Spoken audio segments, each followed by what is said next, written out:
नमस्कार, पुण्य श्लोक इलेवन शो में हम देखेंगे मल्हार राव सूबेदार जी का गुस्सा फूटता है आचार्य जी पर। जी हाँ, जिस प्रकार से कहा जाता है कि अति हमेशा नुकसानदायक होती है, चाहे वो किसी भी चीज़ की हो, तो यहाँ पर अति हो रही थी देवी अहिल्या की अच्छाई और सादगी की और मल्हार राव सूबेदार जी की चुप्पी की। साथ ही आचार्य जी के अपने ज्ञान और धर्म परंपरा के जो रक्षक बने हुए थे, उसके बखान की। तो अब जब वो कहते हैं देवी अहिल्या से तुमने पाप किया है, तुमने अधर्म किया है। आचार्य जी ये भी स्वीकार करते हैं कि देवी अहिल्या खुद से पहले प्रजा और समाज को मानती हैं, मगर यहाँ पर उन्होंने निरादर कर दिया है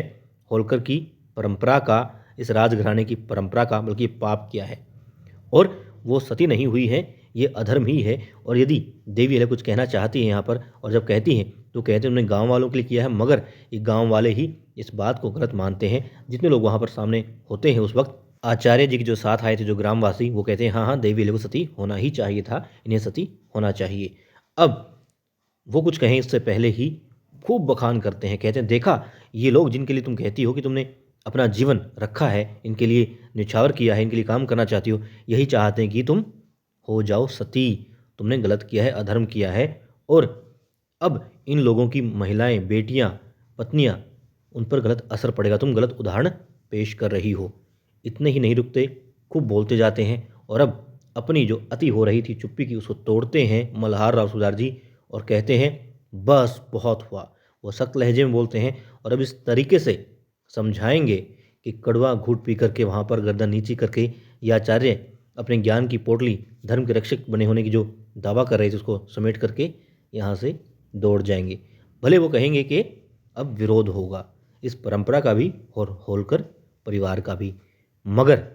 यहाँ पर अब हमें देखने को मिलेगा मल्हार राव सूबेदार जी का देवी अहिल्या के हित में, उनके मान सम्मान के लिए लिया गया दृढ़ निश्चय, जो प्रजा की खिलाफत में होगा। क्योंकि प्रजा के हित में क्या है, अभी प्रजा नहीं समझ पा रही है।